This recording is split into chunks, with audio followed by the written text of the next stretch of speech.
In this ASMR episode, I will read for you Captain Underpants and the 8th epic novel by Dave Pilkey.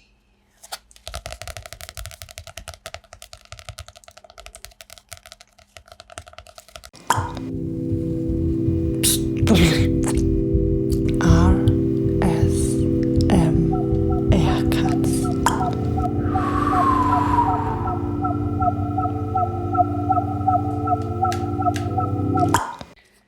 Hello and welcome to my ASMR channel. My name is ASMR Katz and I will read for you now the epic novel from Dave Pilkey, Captain Underpants. I already was reading all the other books from him, so it makes absolutely sense when you start at the beginning from the first book and listen to yourself through all the books until we are here. Because all the books you can read or listen to separately, but it makes more sense to listen to it one after another. Feel free to put your headphones in your ear because this is a high quality recording and you can enjoy the crystal clear sound even better when you have your headphones in your ear. As well, I would be amazed if you like to follow and subscribe to my ASMR YouTube channel. You can click on the notification bell, and I am happy about every comment and support I get to let this channel grow here. As you might know, the World Wide Web is my playground, so I have a lot of different platforms where I am on. So feel free to check out all of them and click your through the World Wide Web to find me everywhere. But let's start with the book.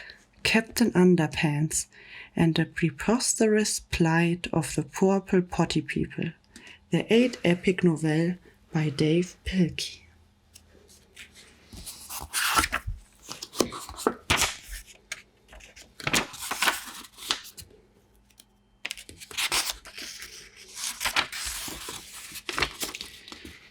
Hey everybody, as you can see, we've been experiencing some technical difficulties.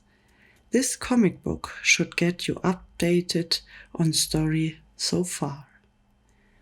The often told, untold story of Captain Underpants by George Beard and Harold Hutchins. Once upon a time, there was two cool kids named George and Harold. But they had a mean old principal named Mr. Crop who was mean. So George and Harold hypnotized him with a 3D hypnoring. Then they accidentally made him think he was a superhero. Look at me, I'm Captain Underpants. But he escaped and ran off the fight crime. George and Harold ran after him. Then, one day, he drank some superpower juice. Now, he has superpowers and stuff. But if you think that's bad, it gets worse. Pay attention, because this next part is important. The worst part is that whenever Mr. Krabs hears somebody snap their fingers, he turns into Captain Underpants. And whenever somebody splashes water in Captain Underpants' face, he turns back into a mean old Mr. Krabs. In the last adventure, George and Harold got 2 new pets, a bionic hamster named Zulu and a predator named Crackers. Everything was cool until this brainiac named Melvin showed up. Melvin made a time machine out of a purple potty. Anyways, George and Harold wanted to use the time machine, but Melvin had no rule. Don't use the time machine 2 days in a row. If you use it 2 days in a row, something very bad will happen. I mean it. Don't use it 2 days in a row. Seriously, don't use it 2 days in a row. Then, hey, let us use this ring two days in a row. And so, George, Harold, Crackers, and Zulu used the time machine 2 days in a row. And something very bad happened. What will happen next? Chapter 1. George and Harold. This is George Beard and Harold Hutchins. George is the skeleton on the right with the tie and a flat top. Harold is the one on the left with the t-shirt and the bad haircut. Remember that now. As you might remember from our last adventure, George and Harold had recently made the horrifying mistake of trying to pass through a synthetic time warp without letting the X super drive of their Sousifier cool down, thus creating a sub-paradox dimensionalistic shift which opened up a hyper Google Phoenix screen door into a sub-bio Nanza Marzipan. To put it in scientific terms, they screwed up. But don't get all freaked out because everybody looks like a skeleton. X-ray beams are a normal byproduct of interdimensional reality shifting. Don't worry, it will probably clear up by the time you turn the page. See? What did I tell you? George, Harold, and their loyal pets suddenly found themselves wishing that they had never set foot inside the petrifying purple potty that was about to send them all on a journey into the horrifying abyss of the unknown. A journey that would probably spell impending doom for themselves and would most likely bring out the end of our civilization as we know it. But before I can tell you that story, I have to tell you this. Chapter 2. Those Wacky Grown Ups. It's been said that adults spend the first 2 years of their children's life trying to make them walk and talk. And the next 16 years trying to get them to sit down and shut up. It's the same with potty training. Most adults spend the first few years of a child's life cheerfully discussing pee and poopies and how important it is to learn to put your pee-pee and poo-poo in the potty like big people do. But once children have mastered the art of toilet training, they are immediately forbidden to ever talk about poo-poo, pee-pee, toilets and other lavatory-related subjects again. Such things are suddenly considered rude and vulgar and are no longer rewarded with praise and cookies and juice.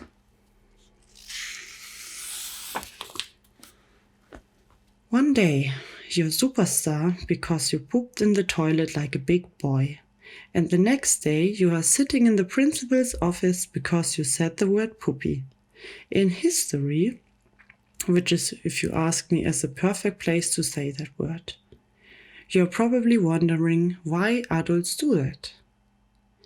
Why would they encourage something one day and discourage it the next day? The only answer I can think of is that adults are totally bonkers and should probably be avoided at all times. Perhaps you'll be lucky and find a small handful of grown-ups whom you can trust. But I'm sure we can all agree that you really have to keep an eye on most adults most of the time. Which is just what George and Harold did. Chapter 3. The School of Hard Knocks. Unfortunately, the adults at George and Harold's school were anything but trustworthy. Take their principal, Mr. Crubb, for example. Mr. Crubb's wicked heart riffed on the teardrops of children.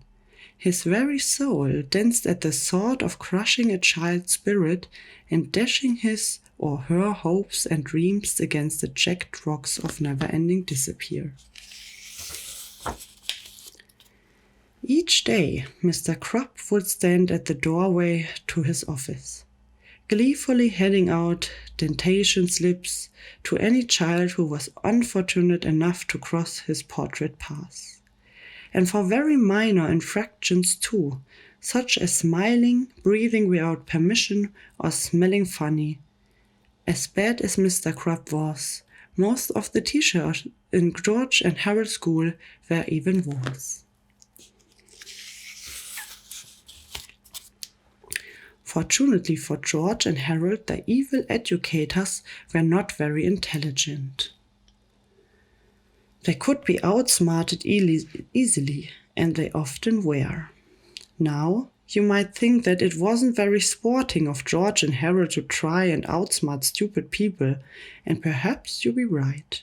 But George and Harold were just trying to make the best of bad situations. But unfortunately, for George and Harold, their bad situation was about to get much worse. Chapter 4. Purple Potty Valley.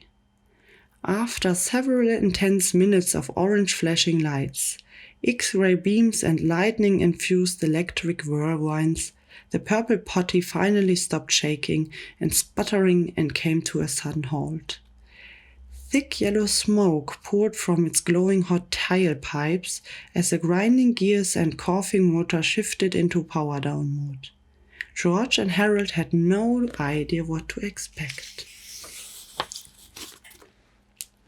They were supposed to be perched high up in a tree, 65 million years ago, in the period of Mesozoic era. But as they stepped out of the plastic door of the purple potty, the boys were disheartened to find themselves in the middle of the school library, exactly where they had started. "What are we doing here?" asked Harold. "I don't know," said George. "Something must have gone wrong." Harold carefully tucked crackers back into his backpack, and the two boys looked around the brightly lit library. "Well, hello boys," said the school librarian. "This is Banned Books Week. Would you like to expand your minds today?" No thanks," said George. "Hey," said Harold, "didn't you get fired in our last book?" "I don't think so," said the librarian. Said George. "I'm not feeling very good about this." "Oh, not feeling good?" asked Marvin Sneedle, who had been struggling to comprehend too easy-to-read children's bestseller Frankenfart as versus the bionic bath bunnies from Direct Land. "Maybe you should go to see the school nurse." "We have a school nurse?" asked George. "I thought we just had a box of plasters and rusty saw," said Harold. "Of course we have a school nurse," said Melvin. "His office is right next out 5-star gourmet cafeteria."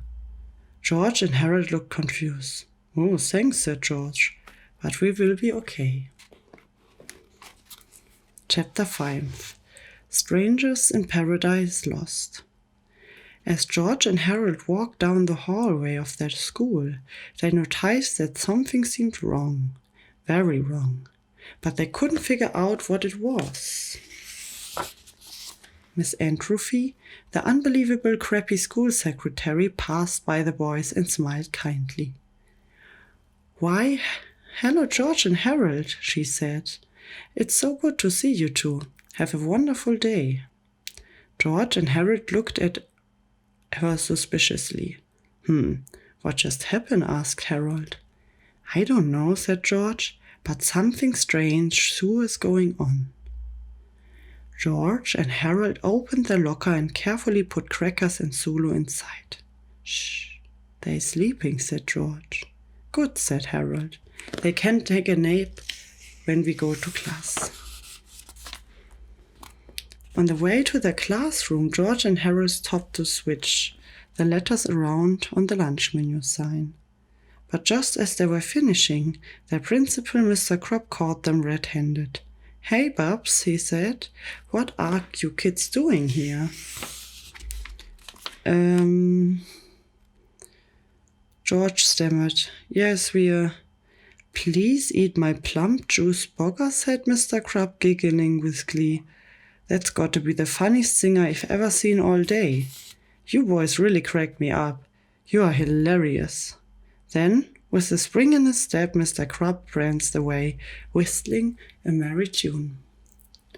What just happened?" asked Harold. "Shh," whispered George. "Look."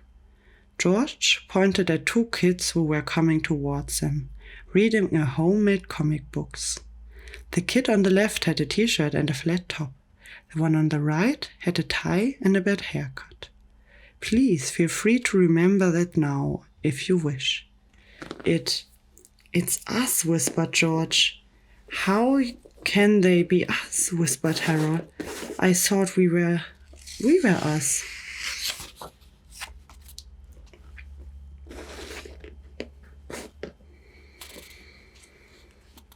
George and Harold hid behind the rubbish bin as their two looks-alikes walked towards them. They stepped in front of the lunch menu sign unfrowned. Then a devilish look came over their faces as they quickly began to regenerate the letters.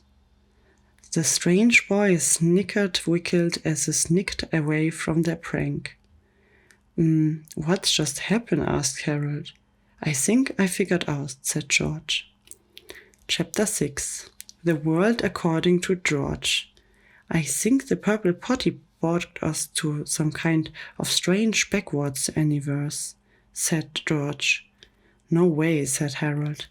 "That kind of thing only happens in poorly written child stories, whose authors have clearly begun running out of ideas." "Here I will provide," said George.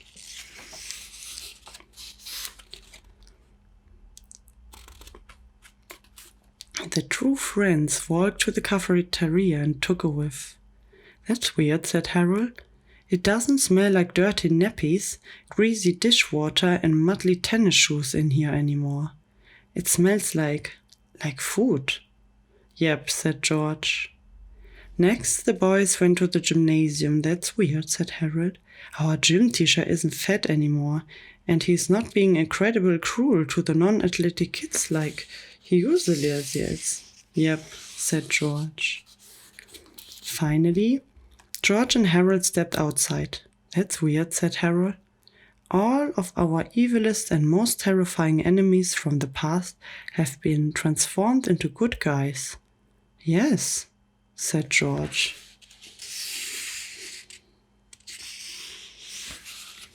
Chapter 7. Getting out of town.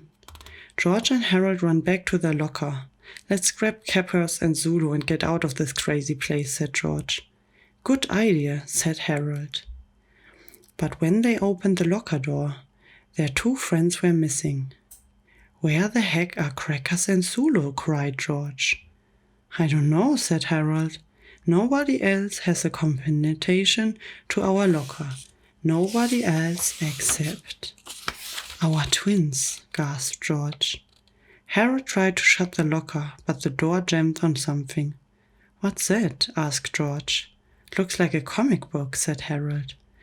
He held up it and read the front cover out loud. At the moment, George and Harold began to get dreadful sense of the horror they were up against. Chapter 8. The Preposterous Plight of Captain Plunderpants.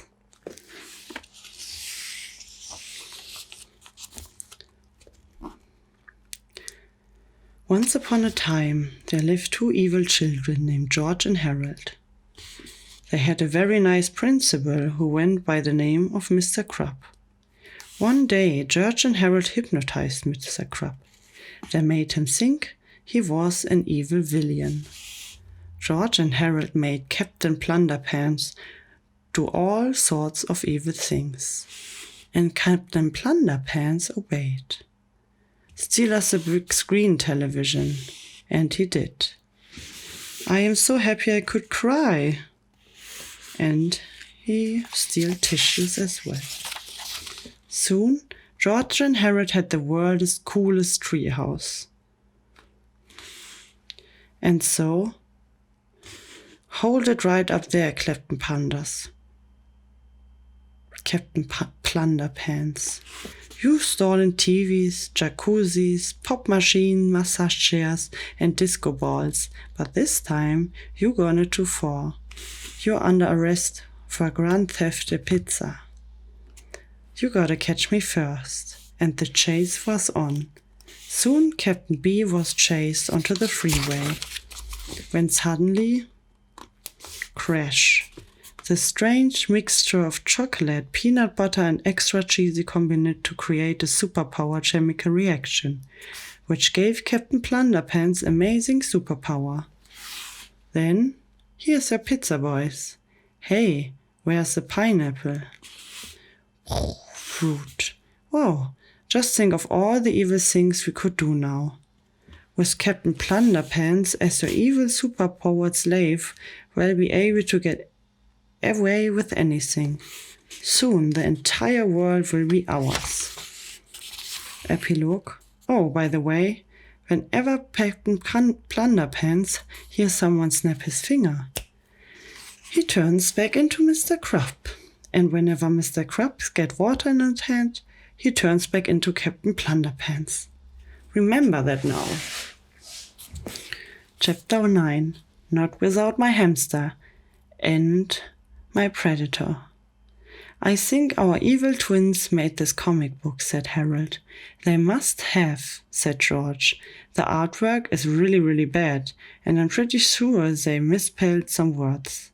Let's get out of here, said George. Not without Cracker and Zulu. George and Harold ran to a window and looked out. There they saw their two evil twins sneaking home, carrying their beloved pets with them. Zulu and Crackers have no idea what's going on, said George. They think those two guys are us. How in the world are we going to stop us? Asked Harold. Chapter 10. Hypno-horror. George and Harold knew exactly where those evil twins had taken Cracker and Zulu, to the same place they would have taken them, their treehouse. So our two heroes dashed home as fast as they could. Then they climbed up the treehouse ladder as quietly as they could. But when they peeked inside, they saw something that was 389 times worse than they ever could have imagined. Their evil twins were hypnotizing their beloved pets with the 3D hypno ring. You will obey our every command, said evil Harold. Yeah, said evil George, and you will be really wicked from now on too. George and Harold gasped, which is absolutely not a very smart thing to do if you're trying to go unnoticed. Hey, look, shouted evil Harold. Gaspers, get them, shouted evil George to their new hypnotized pet. Crackers didn't move. The dazed predator shook his head and looked a little confused. But Zulu immediately sprung into action. He lunged at George and Harold, grabbed them by their shirts, and jacked them into the ground. Hey, said evil George, those kids look like us. What should we do with them? We can't take any chances, said evil Harold. Then he called the Zulu in a loud and commanded voice. Destroy them, or wicked hamster. Chapter 11. Crackers to the rescue. Crackers did not understand what was going on, but the plush predator knew that something needed to be done, and quickly. So, with a sudden whoosh of flapping wings, Crackers swooped in and grabbed George and Harold from the relentless little paws of the raging robot reveal. Oh no, screamed Harold. Cracker is going to fly us high into the air and drop us. We are doomed. Actually, I think he's trying to rescue us, said George. But he got hypnotized, just like Zulu, said Harold. Why on earth would he do the opposite of what he was ordered to do? And how come all of pronouns are getting italicized? Asked George. Let's not worry about that now, said Harold. We got get out of here. But we can't leave Zulu behind, cried George. Don't worry, said Harold. We'll come back for Zulu. So the three friends flew to the school and headed upstairs to the library. Hey, that looks like a predator, said Mr. Crab as our heroes pushed past him. Let me stroke him, let me stroke him, Mr. Crab cried, chasing after them. George and Harold and Crackers finally reached the library, just in time to see Zulu and the evil twins smash through the ceiling with a terrible crash. Your jerks won't get away from us this time, said evil Harold. Desperately, George, Harold, and Crackers tumbled into the purple potty, slammed the door shut, and quickly reset the controls. Mr. Crab and Zulu pounded on the door of the purple potty, while George and Harold's evil twins shook the malfunctioning time machine from the side to the side. All at once, an orange light started flashing wildly. The purple potty began to shake and wobble violently. Then the entire room lit up with an explosive burst of lightning as the purple potty and everyone around it disappeared into a whirlwind of electric air. Chapter 12. Kabooms. Suddenly, there was another blinding flash of light. Everyone around the purple potty flew off in different directions. Then, the purple potty stopped shaking and wobbling and switched into a shutdown mode. George and Harold and Crackers peeked out. Look, said Harold, there aren't any books in this library. We must be back in our own reality. But we got to be sure, said George. The two boys tucked Crackers into Harold's book bag and crept out into the hallway. As they peered into the windows of nearby classroom, they saw room after room of heartbroken and desponding-looking children. Somewhere, standing in corners, weeping, others were sitting on dunce stools, wearing humiliating hats, while still others were writing unbelievable degrading sentences over and over the chalkboard as their teacher riffled through the lunchbox, stealing all of their desserts.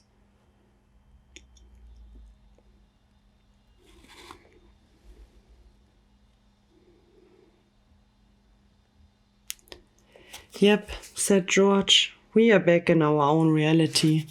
I never thought I'd say this, said Harold, but it's good to be home.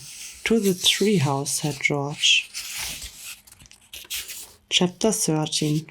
Purple Potty People Unit.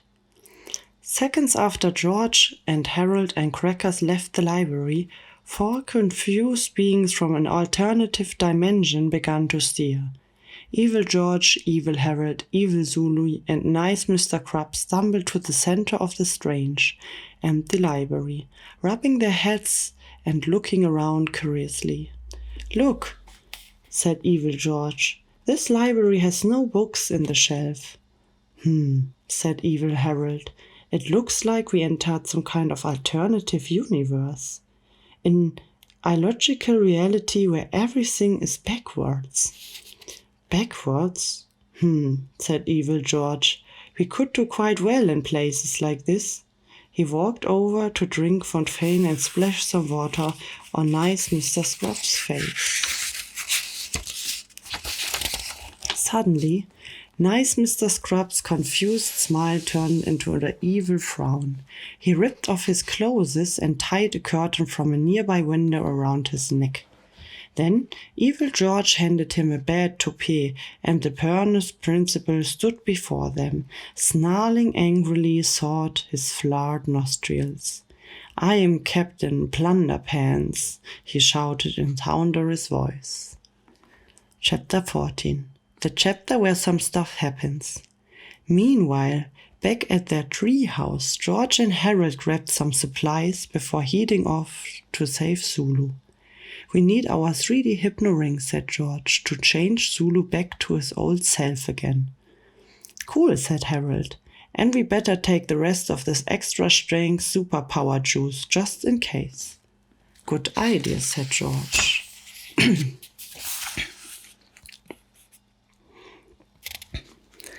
The two friends stuffed their supplies and their pet predator into their book bags and headed down the treehouse ladder. Just where the heck do you two think you're going? Asked a commanding voice at the bottom of the ladder. It was just that, and he didn't seem very happy. Said George. We need to go back to school for something. Yeah, said Harold. We forget something. Well, it will have to wait until tomorrow, said George State. We are having dinner with the Hutchins tonight, remember?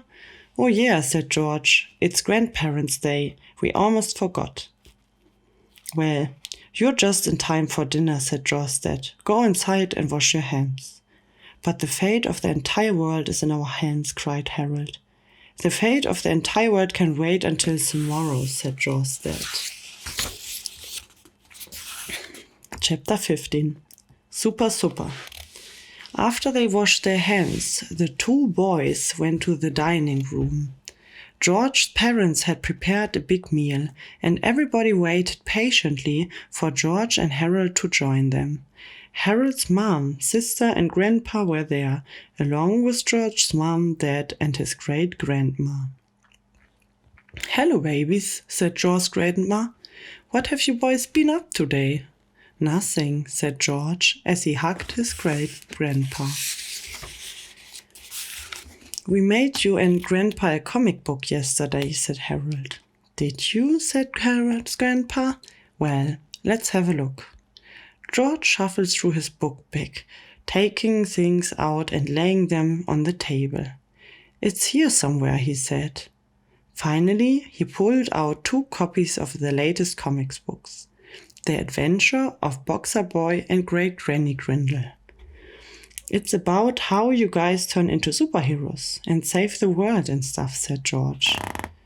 "I drew the pictures," said Harold. "Well, that's very nice, boys," said George instead. "Now sit down and let's eat." "We can," said George.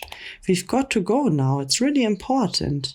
George and Harold's grandparents poured themselves glasses of juice and began reading their new comic books while the boys continuing arguing with George's dad. The Adventures of Boxer Boy and Great Granny Grindle, an epic novel by George Beard and Harold Hutchins. Everybody knows that the grandparents are kinda dorky. They tell dumb jokes. They call you embracing nicknames in public, and they have no sense of what things cost. But grandparents are still cool, for one reason. We are old, and we don't care what anyone thinks. "Out of my way, Buster Brown. Step aside, your brother me." And so, everything was cool until one day, when a strange new store opened up in town. They were selling robots. "Hey kids, trade in your old worn-off grandparents for the latest robo-grease technology.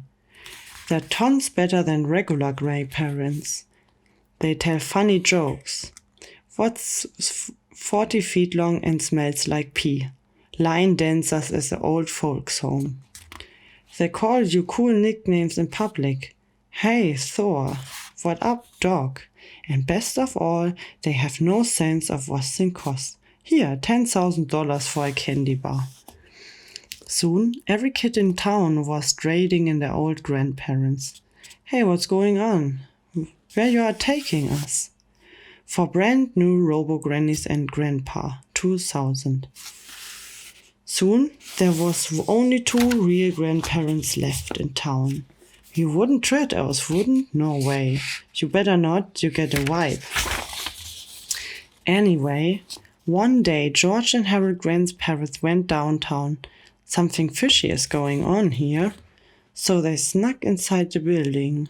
And soon, They opened the door and saw a tragic discovery. Hey, all of the grandparents in town got turned into slaves. We got to save the old folks. Hey, look, a wild box of hard candies. Let's forget the slaves for now and just eat candy. Meanwhile, in the next room, in a few more days, those old slaves will be under our control. Then I give them superpowers. How will you do that? Easy. I've got a whole box of superpowered hard candies in the other room. All people love hard candies. I know.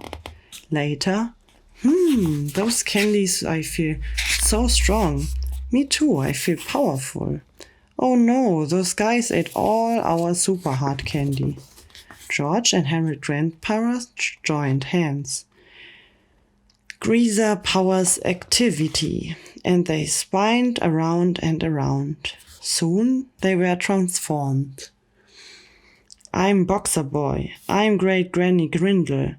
I'm out of here. I'm with you. The bad guys ran upstairs. They got into a UFO on top of their buildings and took off, calling all robo-geezers attacks Boxer Boy and Great Granny Grindle. Suddenly, all the robo-greasers in town transformed, and off they flew.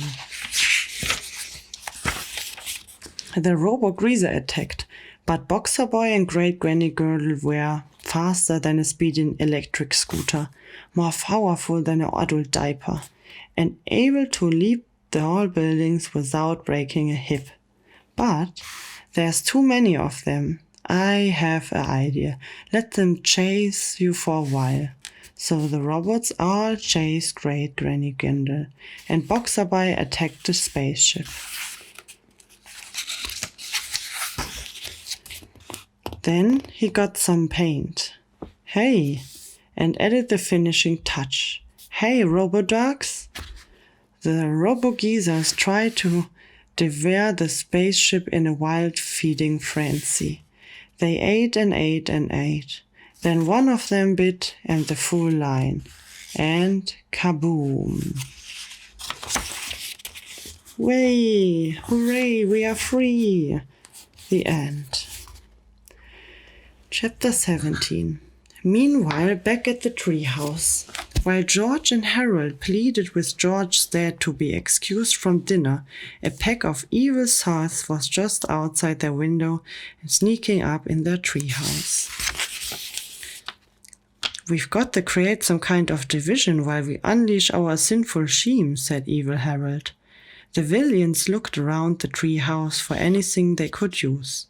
What is this little thing? Said evil George. He pressed the button on the back of the miniature Gozy Grow 4000.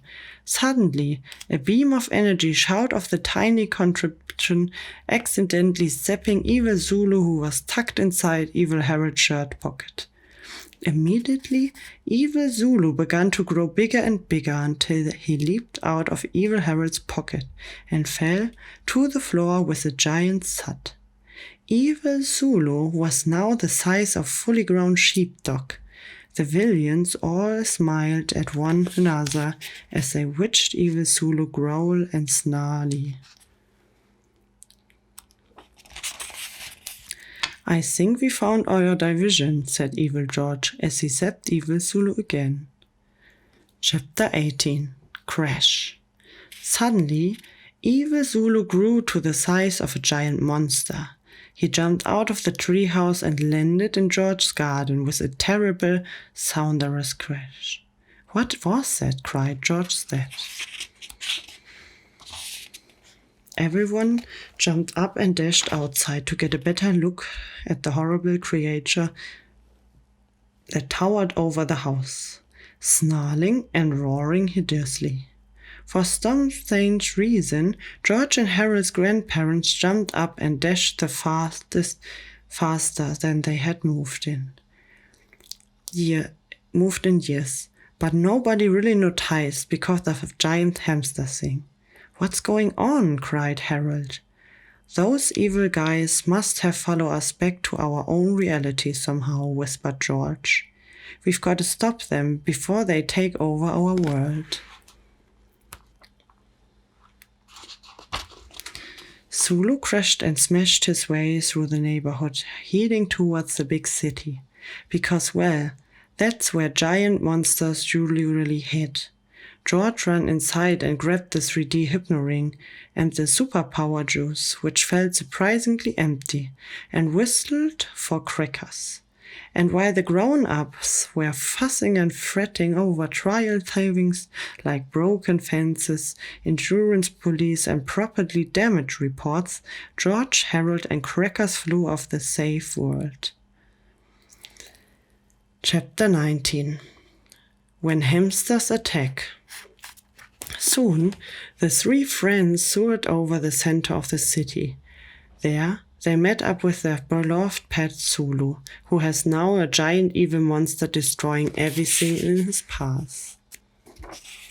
Well, said Harold, it looks like you and I are going to have to drink that superpower juice, so we can stop giant evil Zulu from wrecking the city.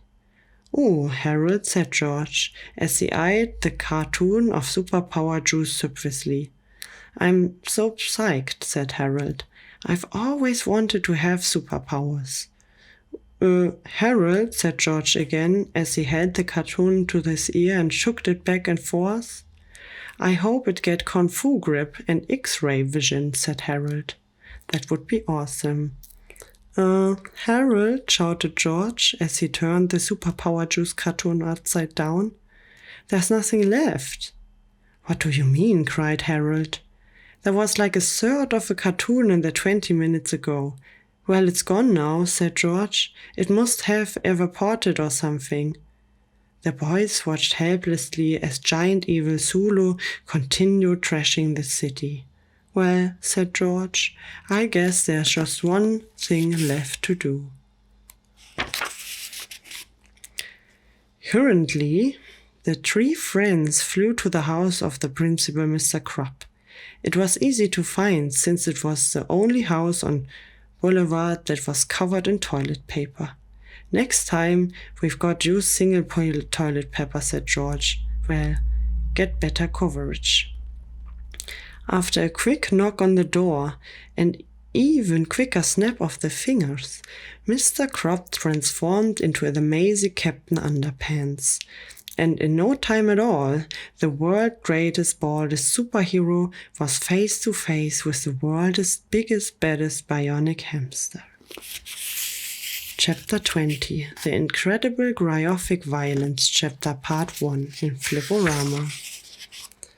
Back in the old days, incredible graphic violence was believed to be harmful, dangerous, and even immoral. But now, it's fun for the whole family, thanks to the science of the Flipporama.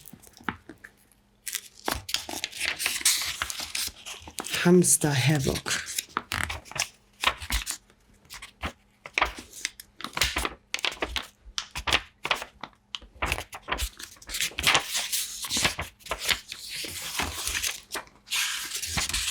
Put your head on my boulder.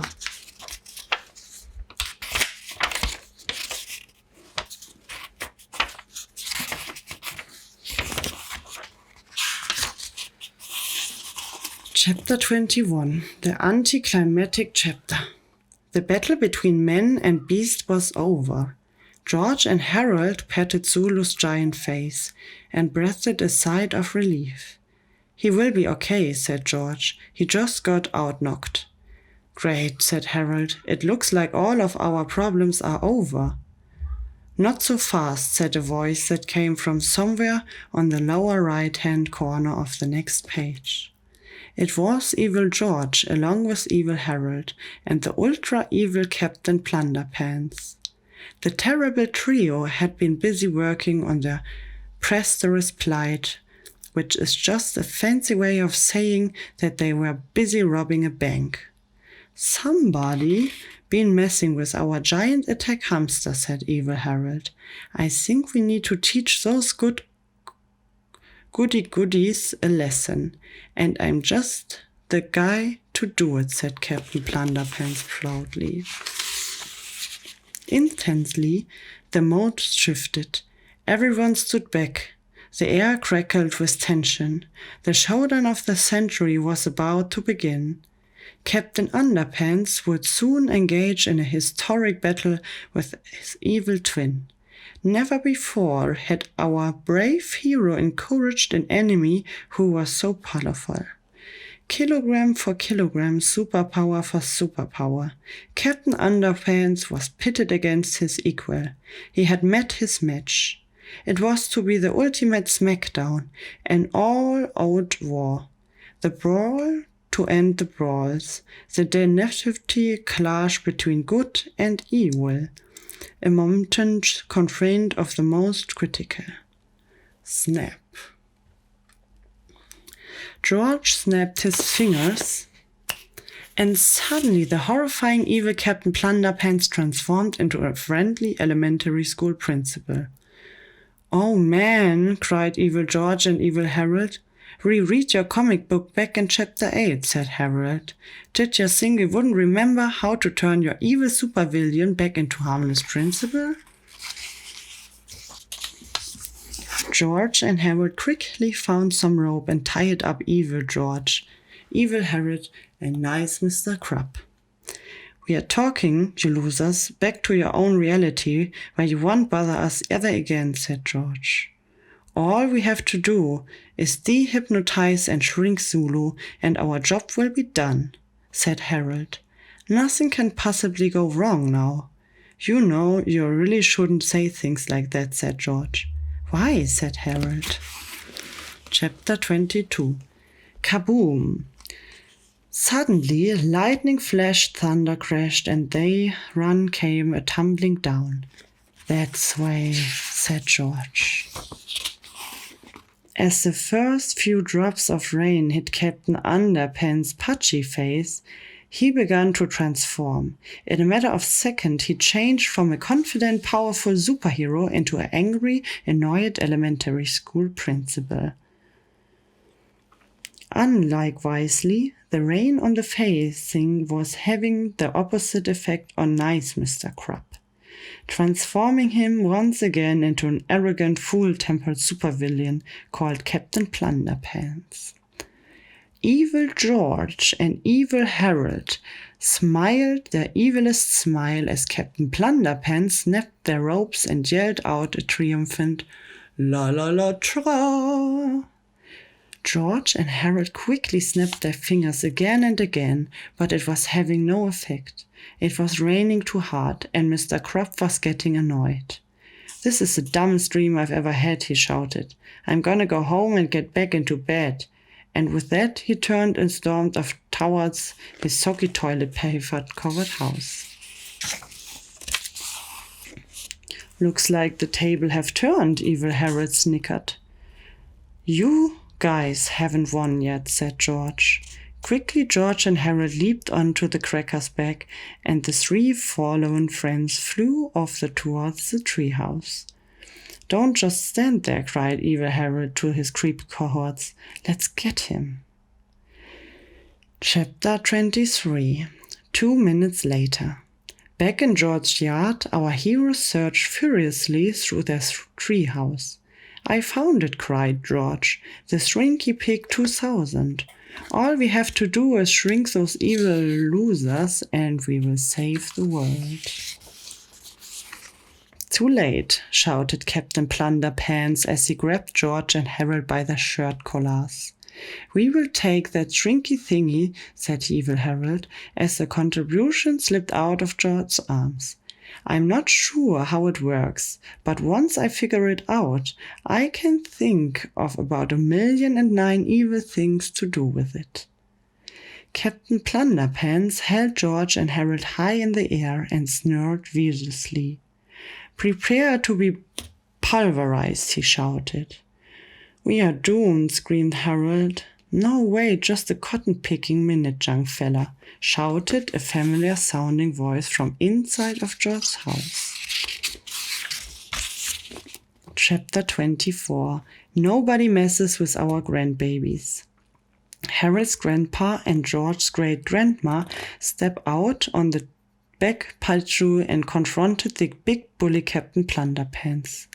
"You put those babies down or you get to whooping of your lifetime," said George's great-grandma. Captain Plunderpants laughed heartily. "We are not going to warn you again, Skippy," said Harold's grandpa. Captain Plunderpants continued to tighten his grip on George and Harold. So the two joined hands, gazed fiercely into each other's eyes, and shouted, "Gather powers, activity!" Quickly they began spinning around and around, faster and faster. The old folks twirled until a tornado formed around them, tearing away their clothes and jewelry and sending parts of furniture flying violently. Suddenly, the twirling stopped, the tornado subsided, and the elder twosome stood proudly in their underwear, huffing, puffing, and fearless facing their foe. "Oh, that was fun. Let's do it again, Hans and Ree," said George's grandma. "Heh," laughed Harold's grandpa. "All right, my dear, but we've got to teach the fat boy lessons first." "Oh, yeah," said George's grandmama. "The young fella's got a hankering for a spankering." Harold's grandpa grabbed a couple of curtains from the kitchen window and tied them around their necks. "Not too tight, Henry," said George's great-grandmother, with their capes in place. George and Harold's super-grandparents approached Captain Plunderpants triumphantly. "All right, Sonny," said Harold's grandpa. "Prepare to get our bucket, Wobbex, Bay, and Great Granny Grindle." Chapter 25. The Incredible Graphic Violence Chapter Part 2 in Flip-Floporama. The Geriatric Jawbreaker.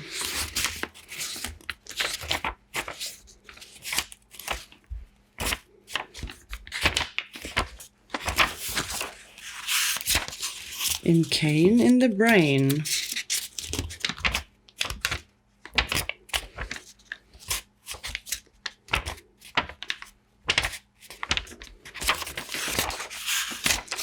Take a walk on the wild side.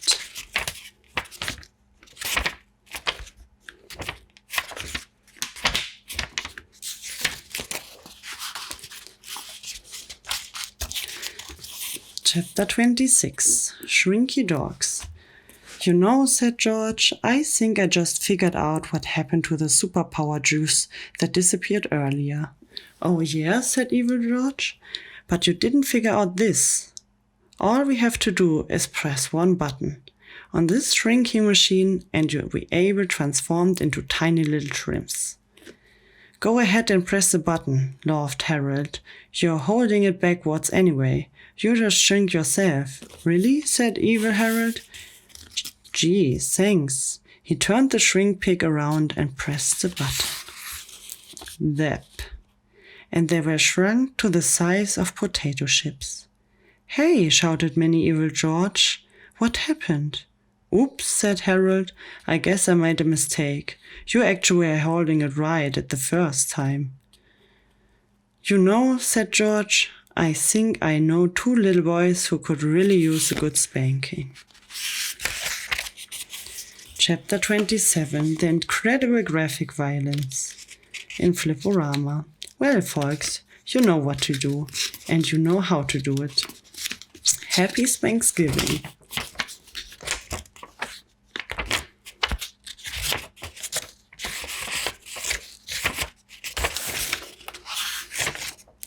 Chapter 28. Wrapping Things Up. "Well, it looks like our job here is done," said Boxer Boy. "Yes, it is my big, strong man," said George Granny Girdle, giggling gleefully. George and Harold looked at each other in horror. "You know, little lady," said Boxer Boy, "somehow out there is an all-you-can-eat buffet within your sit-ins early bird special. Just going to waste."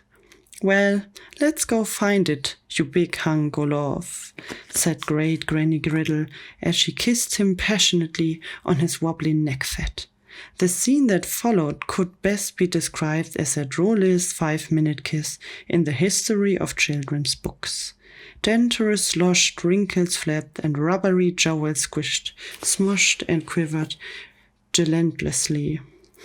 Said Harold. I think I need to go wash my eyeballs. Me too, said George. And as the arteric Avengers flew off in the sunset, George and Harold decided to try very, very hard not to think about the disgusting event they had just witnessed. Come on, we've got to wrap this story up, said George. First, we need to dehypnotize Shrink Zulu. Then, we've got to go back into the crazy purple potty and return these bozos to the alternative universe, said Harold. Chapter 29. To make a long story short. Zap. Chapter 30. To make a long story even shorter. Kick. Chapter 31. The chapter where nothing bad happens. Gee, that worked out pretty good, said Harold. Zulu is now back to his normal size and personality, and the purple potty people are back in their own reality, where they won't be able to bother us again ever. I guess everything worked out pretty perfectly. Yeah, nice going, said George, looking a bit annoyed. Why do you have to say things like that? Things like what? Asked Harold. Haven't you been paying attention in these stories? Asked George. Every time somebody says something like that, it always means that a bunch of bad stuff is just about to happen. But what could possibly go wrong? Asked Harold. Freeze, shouted the chief of police. You guys are under arrest for robbing Frank's bank. Looks like you're going to jail for the rest of your life. See what I mean, said George. You gotta stop saying stuff like that. I guess you're right, said Harold. But at least things can get any worse. Oh, shouted George. You did it again. Now, I bet when you turn the page something even worse is going to happen. You gotta learn to keep your mouth shut at the end of these books. Yeah, but we could be worse than going to jail for the rest of our lives. Chapter 32. The thing that could be worse than going to the jail for the rest of their lives. Suddenly, out of nowhere, a ball of blue lightning appeared, growing bigger and bigger until it exploded in a blinding flash. In there, standing where the ball of lightning had been, was a smoking pair of giant robotic trousers. This can't be good, said George. A small opening at the front of the Roboterus began to unzip, and out of that opening peeked a fearsomely familiar face. Hey, it's Professor Poopypants, shouted Harold. The cops started to laugh. Stop laughing, shouted the little man peeking out of the giant zipper. Mine is no longer Professor Poopypants. I changed it to Tippy Tinkler Trousers. The cops laughed even harder. And I've got a special surprise for anybody who thinks my new name is funny, said the furious professor. Immediately, the metallic trousers opened up the top and a giant laser shooted rose from its robotic depths.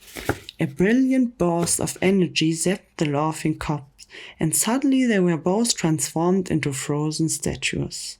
My freeze beam 4000 will take care of anybody who stands in my way, said Tippy. And now, he said with a wicked smile, it's time for my revenge. Oh no, screamed George. Here we go again.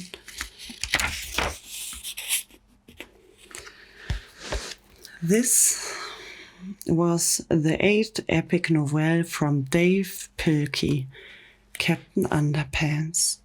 If you like that story, I already have read all the 7 books before, so feel free to check them all out to get the full Captain Underpants experience.